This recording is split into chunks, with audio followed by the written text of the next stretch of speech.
Welcome to the REI Hacker Podcast, where we unlock the secrets of real estate success. Join us as we dive into the journeys of top investors, mentors, and industry experts.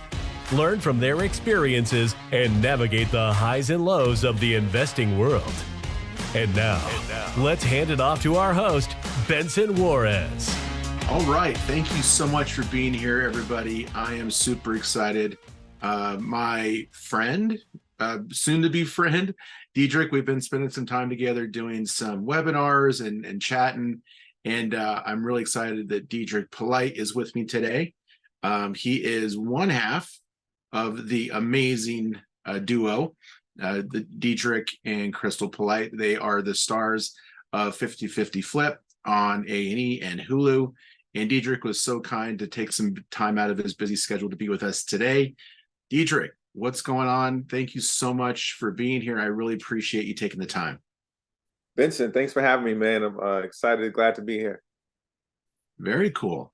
Well, you and I have been talking a little bit more lately, and we just did a webinar presentation having to do with the Privy software.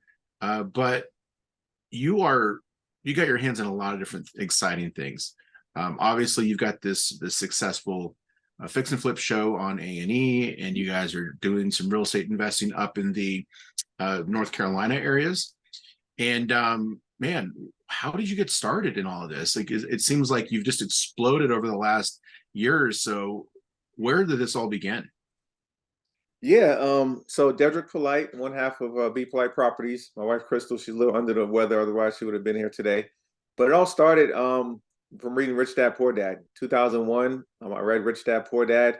Grew up in a single parent household in Boston, Massachusetts. My family was on Section 8. My mom was a secretary, never made more than $30,000 a year. But she planted the seed in me for real estate investing. I remember she used to order the late night infomercials. Carlton Sheets was one of the programs that she had, the CDs and the VHS tapes sitting around the house. And as a teenager, I always wanted to grow up and be rich and famous. So I remember popping the VHS in the VCR and watching the tapes and dreaming of one day living the lifestyle of a rich and famous real estate investor. And fast forward to 30 years later, and here I am. I'm living out my dreams in real estate investing. Our goal when we first got into this was to build a massive rental portfolio, a la Robert Kiyosaki, and become financially independent. Only problem was that we didn't come from money. We were working corporate jobs, making decent money, but we were still living paycheck to paycheck like most other people. So I said, hey, how do we make some money? And we discovered wholesaling. So wholesaling, which is the art of marketing for motivated sellers, right? That was our entry point into real estate. So we did wholesaling. We closed a bunch of deals, got some cash in the bank, and that cash allowed us to start buying rental houses. So we started with single family homes. Then we started buying small apartment buildings, and then we learned how to do creative financing. So we started buying, larger multifamily apartments, mobile home parks, land, and eventually we got discovered by some television executives, and now we're doing it on national TV. That is amazing. And so you said early on you wanted to be rich and famous. It sounds like you knew that real estate was the vehicle really early on, or was that just like one of the options? How was it right into real estate, or did you try some other entrepreneurial ventures? No, I knew even as a kid that real estate was the vehicle. I remember, traveling from Boston to South Carolina, where I'm originally from, every year to visit my family. And we would drive through New York City, and I'd see the big skyscrapers with, Trump on it and all these big names. And I'd be like, man, one day I want to own one of those buildings. So I always knew I wanted to be in real estate. And I did what my parents taught me to do. They said, go to school, get good grades. Once you graduate, go out and get a good job with benefits. And that's what I did. I went to, I got a full scholarship to a private high school in Boston, full academic scholarship to Amherst College in Massachusetts, which is an Ivy League school. Graduated, got a job doing pharmaceutical sales. And again, I was making good money, wore a suit and tie to work every day, had a company car, company credit card, expense account, but I wasn't fulfilled. I wasn't living my purpose. It was just a job for me. So I always knew that I wanted to do something else, and tried multiple businesses. I, did network marketing for a while. Didn't really make much money in that, but I learned personal development. I learned how important personal development and reading books was. So that got me into reading books and self-education when I was in several network marketing companies. And then I met my wife, who was she was a serial entrepreneur. She had started her first business when she was a teenager, and she was the one who really kind of gave me that put the battery in my back. Was like, listen, let's do this for real. When I told her about wholesaling, she was like, okay, all right, we're gonna stop the research and stop, the YouTube University stuff. We're gonna go all in on this wholesaling thing. That's awesome.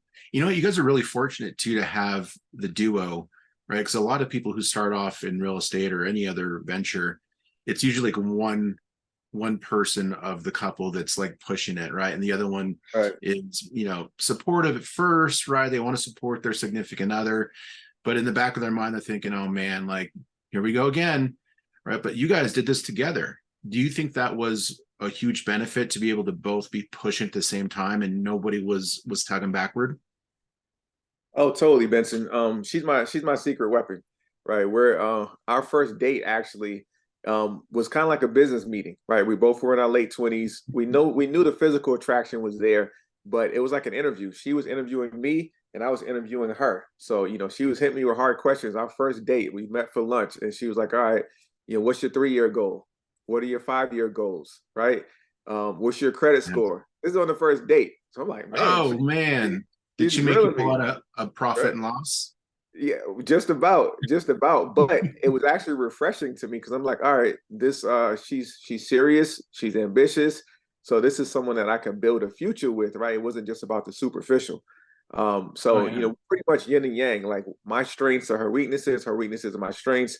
I'm left-handed, she's right-handed. We literally come at things from different perspectives, which sometimes, we butt heads a little bit because we think so differently, but it works because we're opposites in a lot of ways. What's an example of the dichotomy of your thought there? Like what side of the fence are you on and what side is she on? Is someone the realist and the other one's, the visionary, or how does that work? Yeah. So she's the visionary, right? She's Mhm. the serial entrepreneur. She dreams up a new idea for a new company to buy or business to start maybe once a week. I'm the integrator, so I'm like, okay, let's slow down a little bit. I got to figure out how to put all this stuff together, put the pieces together, and execute. So yeah, she's more the visionary in the partnership. I'm more the integrator.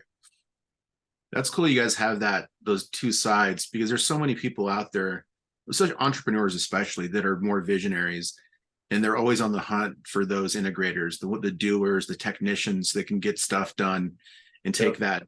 that idea or goal and really get it moving with some, like, some milestones and some metrics, some KPIs, and it sounds like that's what you're handling.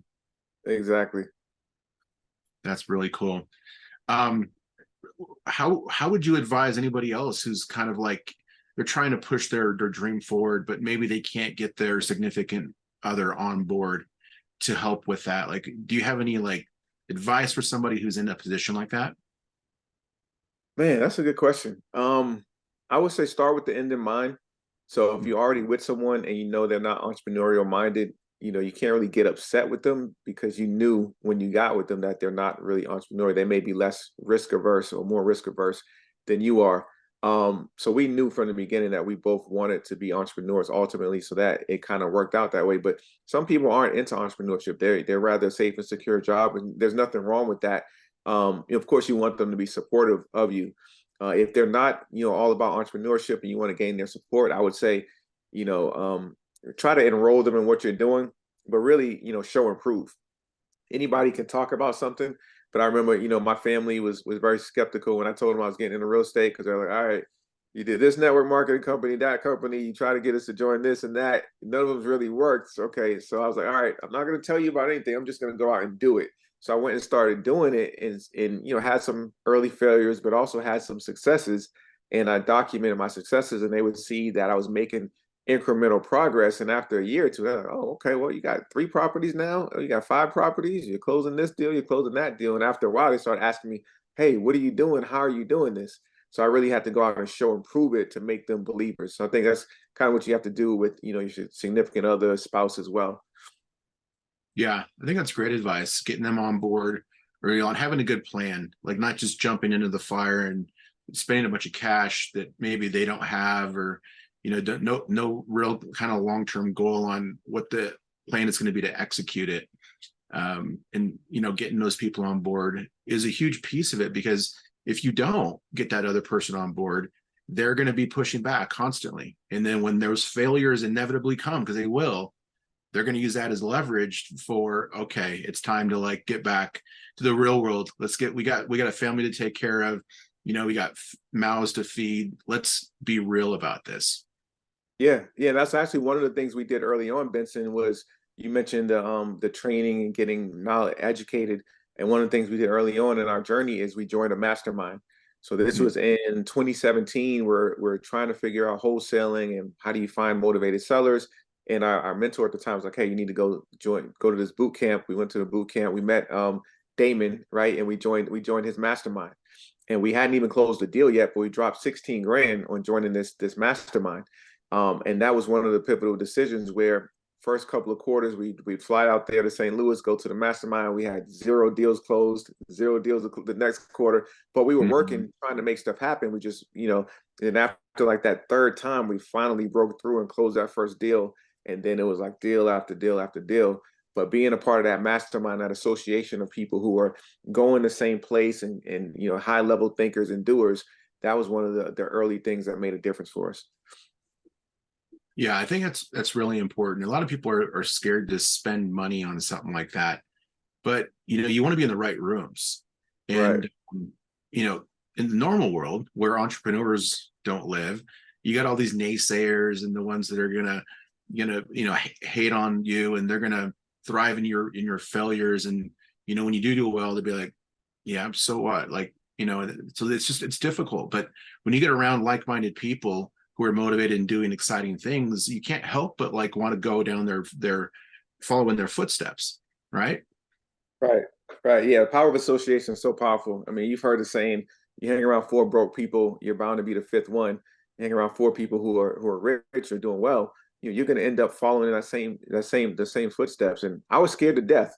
When they said that $16,000 price tag, and Krystal, she was all for it. She was like, let's do it. I'm like, look, we don't have 16,000 in the bank right now. We don't have it. How are we going to do this? And she was like, well, we got credit. We got credit cards. And, I was like, man, I'm risking my credit with this. So I was like, all right, well, now that I plunked down a credit card and just put 16 grand, I don't want to ruin my credit. So we got to do this. It's not an option now. And that was kind of like that burning the ships moment for me that made me go all in. Like, all right, I've invested, more money than I've ever written, bigger check than I've ever written at one time on a credit card. We got to make this happen now. Yeah, that's skin in the game thing, burning the boats at the beach. Like there's no escaping. We're here, we're doing this thing. Like that can be a huge motivator.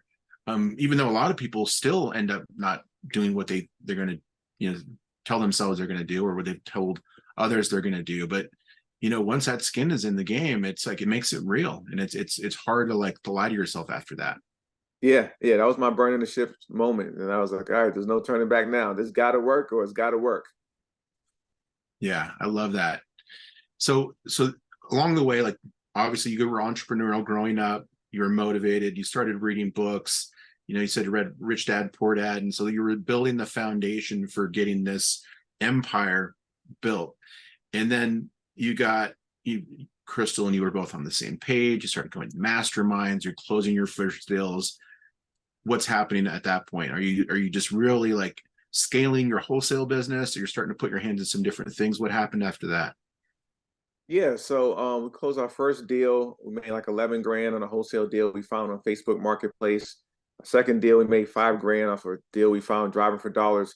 And then our third deal was a virtual wholesale in Boston, where we grew up, and we were in North Carolina. We didn't even see the house. We wholesaled it virtually and made 105 grand. Excuse me. And that's when I realized that this business was real. It's like I exceeded my annual salary in one deal. Now, most people will go and quit their job. And believe me, I wanted to go tell my boss, I'm out of here. But strategically, I kept my job. I was doing software sales. I've been in sales for a while. It was making, about 150, 160,000 a year, but I kept my job. But we used that cash to start buying rental properties. So within, we made that 120 grand in a 2 or 3 month period. And then we had bought like 8 or 10 units right after that. So we Oh, started nice. a rental portfolio very quickly. And then we just kept scaling from there. The next mentor we hired a gentleman locally who owned about 200 properties. And he was an expert in creative financing. So buying Mm. properties with no money down, seller financing sub two. And we were like, all right, we need to learn this because eventually when I leave my job, I'm not going to have that W-2 income to fall back on and get loans. So we're going to have to figure out creatively how to acquire more properties. So we hired that mentor, which is like another 10 grand. But again, that money spent on that has made us millions from what we learned. Oh, I bet. So you were starting to scale. You are now, so you get found, right? Somebody approaches you from A&E, an executive, and you told me that you flipped your first house on the show. Yep. So that's crazy to me. Like how did they get on board? Did they know that you were flipping your first house on the show, and was that part of the storyline? So again, we started out wholesaling. We used the cash from wholesaling. The goal is to build a massive rental portfolio. So we were doing that, but we would get these rental houses and we would renovate them, fix them up, but we would keep them, right? We wouldn't go and Okay. sell them. So we were already doing renovations, right? We just weren't flipping in a traditional sense of selling them once we fixed Right. them up. So that's what I mean by that. So then when they Okay. contacted us, like, hey, we love you and your wife. We love that you guys have a brand of following. We want to do a TV show around you guys and what you do. And we're like, well, we don't flip houses. So he's talking to the wrong people. They're like, no, that's fine. Like, we just want to document what you do, right? Whether it's flipping houses, buying rentals, BRRRR strategy, whatever. We're like, okay. So they asked us if we could change our business model a little bit and start flipping some of the houses. And we say, yeah, we'll flip some, but a lot of them we're going to keep. So our show at 50-50 Flip, the whole premise is that we flip houses in 50 days or less for 50K or $50,000 or less in renovations. But one of the most popular episodes from season one was actually a 4-unit. We bought it for 160 grand, seller financed. We put 5,000 down. We negotiated 8 years terms, payments, $750 a month, 0% interest. So that's how we acquired the property using creative financing. Wow. And then it needed a complete remodel because it was totally dilapidated. So we got a construction loan. And the TV show documented all this, got a construction loan, renovated the entire building. We actually, an old lady lived in there.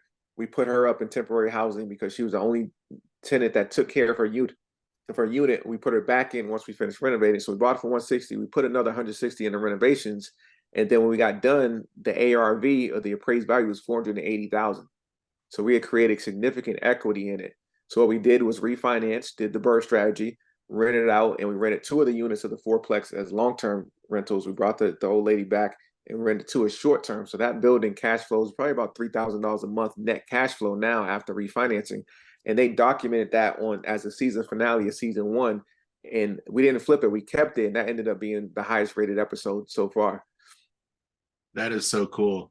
So that's pretty unique because most of these shows, they are not talking about like how they acquired the properties. It's just, okay, we got this house, let's renovate it, right? It's always like the first scene is them walking into this rundown home, and then they got to put the plans together. So your show, you're actually talking about like, what are some of the ways that you can finance these? So they documented seller financing.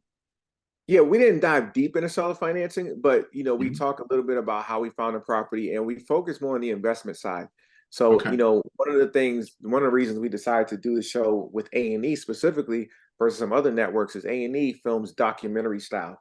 So we were like, look, man, it's like 1,000 house flipping shows out there. We don't want to be 1,001, right? And you watch other networks like HGTV, it's like background noise, right? But A&E is documentary style, meaning it's not scripted. Whatever happens, happens, and they're just there filming it. Something crazy happens, which inevitably does when you're renovating houses. They're just documenting, how do you react? What do you do? So that was kind of nerve-wracking, especially doing our first flips on national TV, because it's like, all right, the whole world is watching us as we're flipping our first houses. But that's what makes it entertaining as well. That's why people tune in. Oh, 100%. What's some of the crazy things that they caught on camera that were, obviously not planned, but made for good television? Yeah, season 1, we were walking around the exterior of a house and we're like looking at the AC unit, and there's a bunch of bushes around it. I'm just talking to Krystal, and then a rabbit jumps out. and like she lost it. The cameraman went running, she went running because no one knew what it was. They didn't know it was a rabbit. They thought it was some type of animal just jumped out from behind the AC unit. So that was pretty funny. They caught that on tape. And then another incident was we're in a bathroom that we just finished demoing, and Krystal, I like to call her, she's like that curiosity kills a cat. So she's the type is that if she's in your car or in your bathroom, she's gonna go in the medicine cabinet and look and see what's inside. She's just curious like that. So it was a hole in the bathroom floor. She didn't know what it was, so she reached in there and stuck her finger in the hole, and she came up with some black fudge on her fingers. And I'm like, do you realize what you just did? And she was like, no, what? I'm like, that was the toilet hole. What are you doing? And the camera's rolling, and they caught that on film. So that was pretty funny. Oh my gosh. That makes good content too. Like, do you guys take some of that content and have the ability to cut it up and use it on your socials and that sort of thing? Yeah, some of the clips we shared on our social. Yeah, that's awesome. So I'm sure you got quite a following now on, these different channels. Are you guys big on Instagram? Where are you putting your content out? Yeah, Instagram, Facebook, YouTube, Twitter, LinkedIn. Yep. Mm-hmm. And we're actually in talks. We're thinking about starting a podcast in 2024. We got a lot on our plate, but I think it may be time for us to start a podcast. Oh, you definitely could. You probably could just film your dinner, right?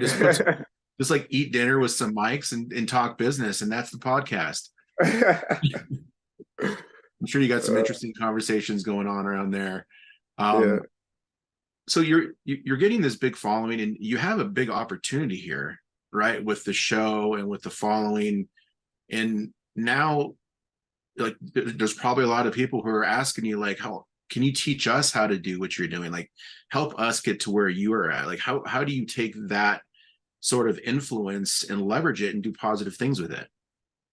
Yeah, we're big givers. My wife, she's a huge giver. Like, if she could give away everything we have, she would. Sometimes I have to tell her, like, all right, we can give, but we can't, go in the poorhouse giving. But we're the type of people, if we know something that can help someone else, we just can't help ourselves to share it. And real estate investing changed our lives. It changed our financial future. And we want to be able to share that with other people. And that's what we've been trying to do, is just share as much as we can the power of understanding how to leverage real estate. So not just wholesale houses and flip houses, which is great. You can make a lot of money, can make you rich, but to build true generational wealth, which is by owning properties long term. And sometimes we'll talk to a seller and we'll say, you know what, we're not the best option. Don't sell us your house. Keep it in the family. Here's how you improve the house so you can keep that wealth in your family. So yeah, we just try to educate folks about how they can leverage real estate in order to better their financial future. Yeah, that's pretty cool. I mean, and you have like some of those people too on your team already, right? With the people who are on the show, like some of those people aren't like the big investors, but they're part of the team, right? And you're pulling them along with you. Yeah. Everyone on our team, they have to own real estate. They got to buy their house. They got to start investing. Because we're the type of people where it's like it's not just good enough for us to be doing well. We want everyone around us and who's connected with us to be doing well as well. Yeah, that's pretty amazing. So what's next for you? So you have all this knowledge, and you're gonna begin teaching some people officially, right? With your new course. Yeah. And again, we've been teaching over the years. I was just telling someone earlier today how my barber, the guy who cuts my hair, he would get pretty much a mini training every time I'd sit in the barber seat, because he'd just start asking me questions about real estate and what I do every haircut, and I would give him a little mini seminar every time. And he would take action on what I was telling him. So he's like, hey, I started doing that driving for dollars thing you were telling me about 2 months ago. I started sending out postcards. I called a couple of sellers, and I would give them a tip every time I'm in the seat. And after like 3 or 4 months, he was like, all right, I got a deal on the hook. I'm about to get it under contract. So I'm like, okay, do this, this, and this. So I helped him close like 2 wholesale deals. He made like 25 grand. This is the guy who cuts my hair, right? That's awesome. So again, we're just all about helping and empowering others. We've been teaching this for years. Now we've created a new program. It's called Polite Wealth Portal. And it's really the coaching program that we wish we had when we first got started. As I told you before, we've hired a lot of mentors and coaches, and we've learned, what's helped us and what's not helped us, what's worked and what hasn't worked. And that's why we waited, 6-7 years into the game to come out with our own coaching program, the program that we wish we would have when we first got started. So what do you think makes your coaching program different? So you had some other coaching programs and mentorships and masterminds that you guys joined coming up. And then you looked at all of that and you said, you know what, we want to come out with our own, the way that we would wanted it. What's different about yours? That's a good question, Benson. I think it was a few things is different. Is like we still actually do the business. That's one. Every Mhm. single day, we're still buying and selling houses, renting houses. We have like 5 or 6 Airbnbs, so we're still very much actively in the business. So we know what's working right now. It's all documented on national TV that we still do this business. And then secondly, we offer a one-on-one coaching component. A lot of mentors and coaches don't have time to do the one-on-one. And actually, we don't have time to do one-on-one ourselves, but we've hired and hand selected a team of one-on-one coaches that do. So our students who sign up, they get a weekly one-on-one session with one of our hand selected real estate coaches. A lot of these investors, they've closed hundreds, some of them thousands of deals over their careers, and they don't have to coach. They coach because they want to. So Yep. students also in our program will get that one-on-one coaching. They get access to a hotline during business hours where they can actually call in and get a coach on the phone if they got a deal on the hook or they need help with comping a property, whatever it may be. So I think, the support that we offer in the one-on-one coaching is what stands out versus some other programs out there. Oh yeah. Well, and the fact that you guys are still actively out there doing deals too, that in itself is hugely different than a lot of the programs that are out there.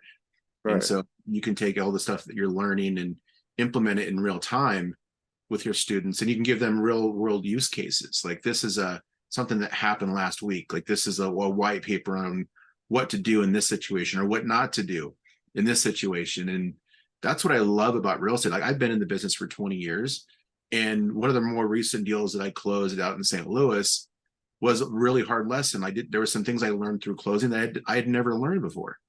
And it happened to be like a local market situation. It had to do with canceling a contract because it just turned out that the foundation was bad and it was just going to cost too much. So the numbers didn't work and they didn't want to come down in price. But what I found out through the process is that I couldn't just cancel the contract like I could here in Colorado during the inspection period. I actually had to go out and get an inspection and prove to the seller that that issue was real. And I wasn't just backing out because I got cold feet. And so those are just an example. Like you're always learning new things in real estate. Every deal, there's something brand new you've never come across before. That's what I love about it, man. Because I think most entrepreneurs have a mild or severe case of ADHD. So the crazy thing about real estate is every day you learn something new, and that's what I love about it. Oh yeah. So you've done a lot, right? And you did actually some of the more complicated things early on in your career, like seller financing. Those are more advanced strategies. And now you're doing, multifamily properties. Like what's kind of like the next exciting investment strategy that you guys want to implement? That's a good question. So yeah, single family homes, multifamily, we have in our portfolio. We have a mobile home park. Definitely the goal is acquiring more mobile home parks and more multifamily apartments. I think where we're at in the cycle with us shifting from a seller's market going back to a buyer's market and the market cooling off a lot, I think there's going to be a ton of buying opportunities where last 2 or 3 years where investors were getting doors slammed in their face, hung up on left and right because everybody's trying to buy and there's very little inventory. I see inventory increasing. I see less competition in the market from other investors.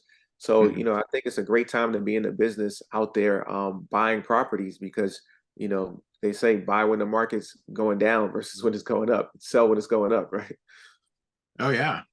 Yeah, I remember. So I've been in the business for 20 years. And so like 2008, 9, and 10, I wasn't prepared financially for all of the opportunities that were put in front of me.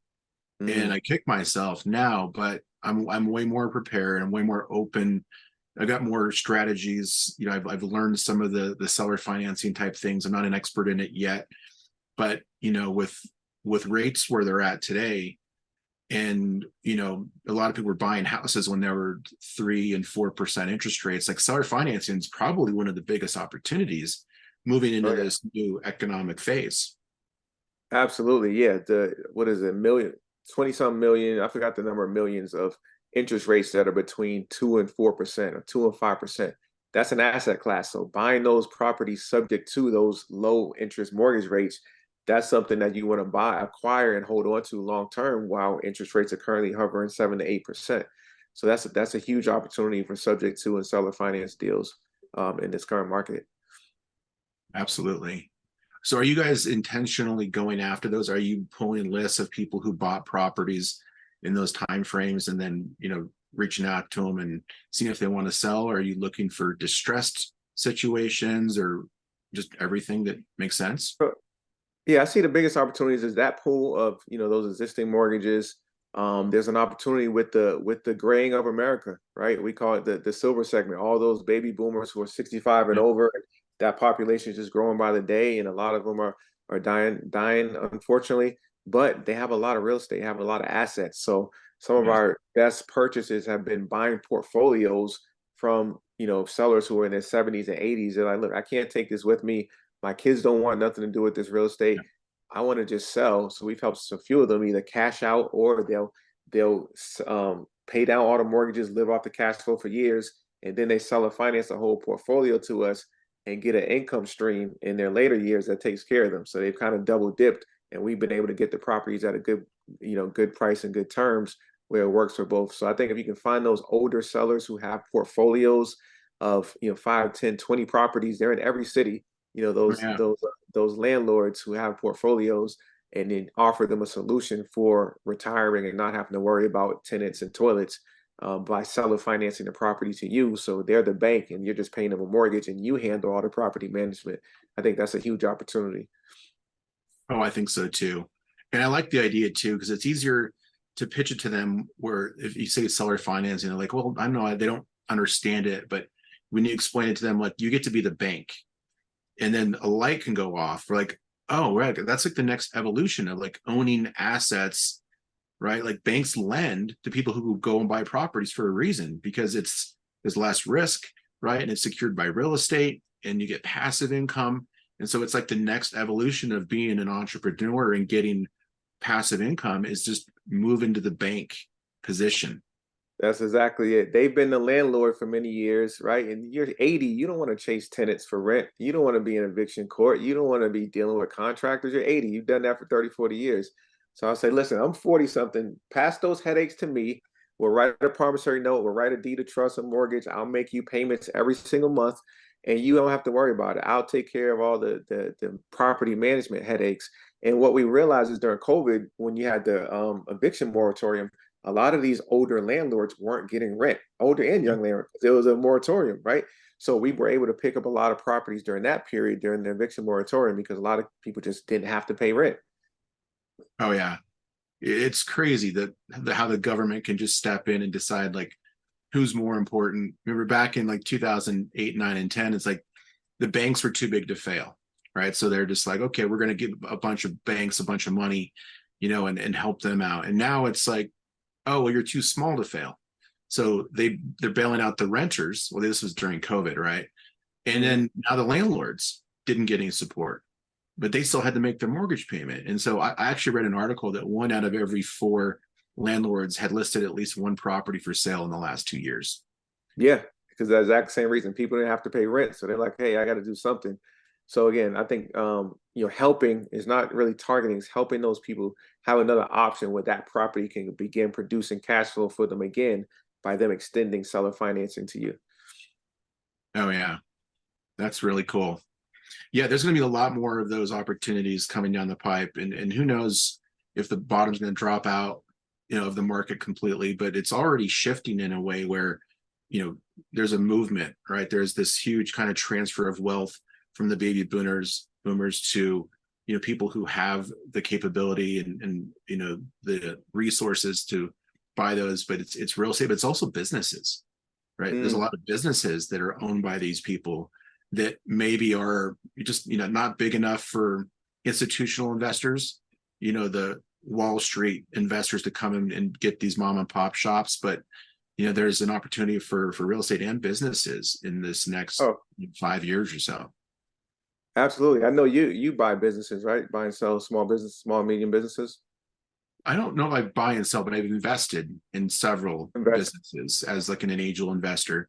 where I can get in either on the ground floor or where I see like there's a good trajectory, I'll invest. Okay. But I haven't flipped many businesses, but I'm interested in it. Yeah. Right? Yeah. It's a whole new set of rules in, financing and just knowing how to do that. But there's masterminds out there. There's coaching programs for how to buy businesses and flip them. Yeah. Same thing. When we bought our first business before we got into real estate, we actually found a motivated seller who had a business for sale. He was out of state, absentee owner of the business, and we bought it for like 50 cents on the dollar, ran it for like a year and a half, and then we sold it for twice what we paid for it right before we got into real estate. So it's a similar concept. Yeah, it really is. There's not a whole lot of difference, and it goes back to like the Rich Dad Poor Dad book, right? You got the cash flow quadrant scenario where you want to be an investor and you want to have businesses that passively pay you, and that's where people should be looking right now. Absolutely. So moving forward, you're got this new mentorship you're launching. How can people find out about that? Is it ready to go? Can people join right now? Yes. So how people find out is we'll put a link below the video, but they would just go to politewealthportal.com. Polite, my last name, Polite, like polite manners, wealth portal, like going into the matrix, politewealthportal.com. And there's a video on there. It's a training video where me and my wife break down how we got into the business and how we use wholesaling as the portal to building wealth. So once they watch that video, if it's something they're interested in learning more about, they can schedule a call with my team and see if it's a good fit to join the community. Amazing. And just, as we kind of start to wrap things up, there's a lot of people who are struggling right now in real estate. More than 9 out of 10 of people who start in this business will be out of it in 5 or 6 months. And what kind of advice can you give them? The people that are struggling, they're watching this video and they're like, man, I want to be like Dedric. Like, what can they do in their business, or what can they do within themselves right now to like keep things moving forward and start getting on that path to success? That's a good question. And you're right. There's a very high failure rate, dropout rate in real estate investing and in business in general. When you're trying to do anything outside of the norm, there's a high failure rate. And I think it comes down to coaching and mentorship. So that was a difference maker for us. I don't think if we didn't have coaches and mentors that could talk us off the ledge when we were about to quit, right? We were about to give up, which was multiple times. We were like, man, I just had the 3rd deal fall out of contract. I just had the 5th seller say no, right? If we didn't have that coach, it'd be like, look, man, you got what it takes. Hang in there, make the next phone call, make the next offer. Don't worry about that. We wouldn't be here today. So I would say find someone. How do you find the right coach for you? Find someone who's done what you're trying to do. They have to have documented success. And I'm not talking about from 10, 20 years ago. Someone who's done what you're trying to do. They've done it recently. They have receipts.